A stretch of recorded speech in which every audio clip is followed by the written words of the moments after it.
Ipatatawag sa susunod na hearing ang ilang Makabayan Block lawmakers matapos silang iugnay sa recruitment umano ng mga komunista ng isang dating rebelde. Sa harap yan ng ulat ng pamamayagpag umano ng recruitment process sa Communist Armed Movement sa mga universidad at paaralan.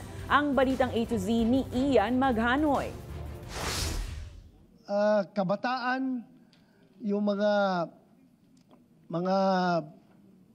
student organizations, very active naman kayo sila sa recruitment. Muli umanong namamayagpag ang recruitment ng mga estudyante para sumanib sa Communist Armed Movement sa panahon ngayon ng Administrasyong Marcos Jr. Sa pagdinig sa Senado kanina, sinabi ng pambansang pulisya na magmula noong 2014, nasa 168 na estudyante mula sa 23 paaralan sa bansa ang naudyokan na sumapi sa New People's Army o NPA. Ang NPA ay ang armadong ng Communist Party of the Philippines na naglalayong magtayo ng komunistang pamahalaan sa Pilipinas sa pamamagitan ng armadong pakikibaka. Recruitment in school is happening widely. The recruits have passed through certain school-based student youth organizations. And lastly, communist insurgency destroy the lives and future of many of our youth. Ilan sa mga na-recruit ay elementary at high school students, pero karamihan ay nasa kolehiyo na nagmula sa iba't ibang universidad tulad ng University of the Philippines, De La Salle University at Ateneo de Davao. Ang ginang na si Ruth Sabellano umiiyak na humarap sa Senado nang ikwento ang tungkol sa anak na naglayas para sumama sa NPA. Atibon, anak, nakikiusap kami sa iyo. Umuwi ka na, anak.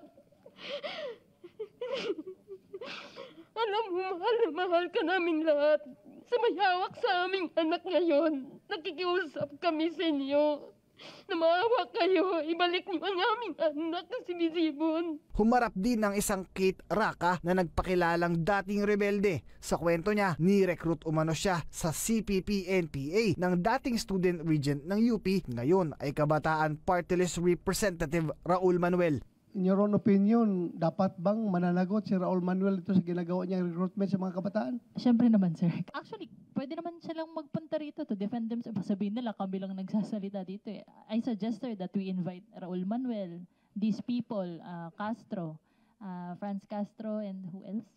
Basta yung mga party list pa ng Makabayan Block. Sa hiwalay na interview, agad na pinabulaanan ni Manuel ang aligasyon. Parang boring na teleserye yung ating natutunghayan sa Senado. Nagsabi ng Supreme Court na banta sa buhay naming mga kabataan ang red tagging. Pero ngayon ginagamit pa ang Senado, ang posisyon sa Senado, ang rekurso ng bayan para sa isang red tagging hearing. Iniimbitahan ngayon ni De La Rosa si Manuel sa susunod na pagdinig, pero agad na ring tumanggi si Manuel na dumalo.